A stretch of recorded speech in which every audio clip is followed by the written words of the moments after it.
Quel type de personne êtes-vous? Dans la vie, il y a deux types de personnes. Ceux qui cherchent le pourquoi. Pourquoi je veux être riche? Pourquoi je veux gagner du temps? Pourquoi je veux être concentré? Pourquoi je veux être indépendant financièrement? Pourquoi je veux réussir mon projet?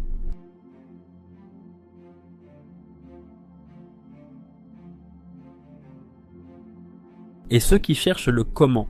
Comment être riche? Comment gagner du temps? Comment être plus concentré? Comment être indépendant? Comment être indépendant financièrement? Comment réussir son projet? Bien entendu, chacun d'entre nous peut être l'une ou l'autre des deux catégories selon les moments de notre vie ou selon les domaines. Le gagnant se focalise sur le pourquoi de son action. Il se connecte à l'importance pour lui de ce projet, ressent de puissantes émotions. Un feu sacré, comme le disait Napoléon Hill, le nourrit de l'intérieur et lui donne les ressources pour poser les bonnes actions sur son projet. Ainsi préparé, le gagnant fonce et c'est tout. Il ne se pose pas plus de questions que nécessaire. Il a ce feu intérieur qui le pousse à chaque instant et trace son chemin en dépit des épreuves de la vie. Quant au perdant, il se focalise sur le comment de son action. Comment dois-je faire pour faire mon site web? Comment faire une interview? Comment faire pour attirer des clients? Même si en soi, ces questions peuvent paraître légitimes, le perdant se cache derrière ces comment pour procrastiner et justifier son échec.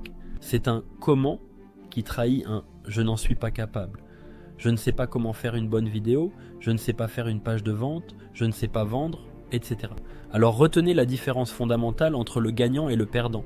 Le gagnant se focalise sur son pourquoi qui l'anime et il fait les choses, il découvre son chemin en faisant, pendant que le perdant se complaît dans le fait qu'il ne sait pas et que c'est dur.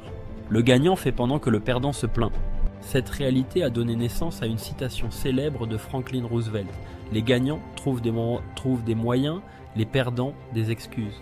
Avoir un pourquoi puissant est extrêmement important pour avancer avec détermination vers votre rêve. Par exemple, j'entends souvent mes clients me dire qu'ils ont besoin de motivation pour passer à l'action et atteindre ce qu'ils veulent. En fait, c'est un faux problème. Si vous attendez une motivation extérieure pour avancer, vous êtes presque certain d'échouer dans votre vie, aussi bien personnelle que professionnelle. La motivation se crée de l'intérieur, par votre pourquoi. Quand vous savez pourquoi vous faites les choses, vous trouvez le comment. Et que voulez-vous? C'est vous le chef d'orchestre de votre propre réussite, le héros de votre propre aventure entrepreneuriale. C'est votre histoire qui vous a amené à être ce que vous êtes aujourd'hui. C'est grâce à votre histoire que vos lecteurs comprendront ce que vous voulez faire et pourquoi vous voulez le faire. C'est votre histoire qui donnera un visage émotionnel à votre mission et qui donnera envie à vos lecteurs de mieux vous connaître et de vous suivre. Vous devez donc réfléchir sur ce que vous voulez, aussi bien du point de vue personnel que professionnel. Notez que vos objectifs personnels et professionnels ne doivent pas être en contradiction, mais au contraire sur la même longueur d'onde. 1.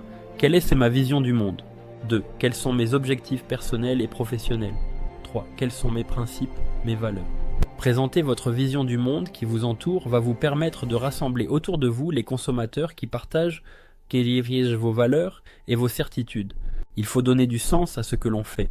Les gens n'achètent pas votre produit ou votre service, ils achètent pourquoi vous le faites.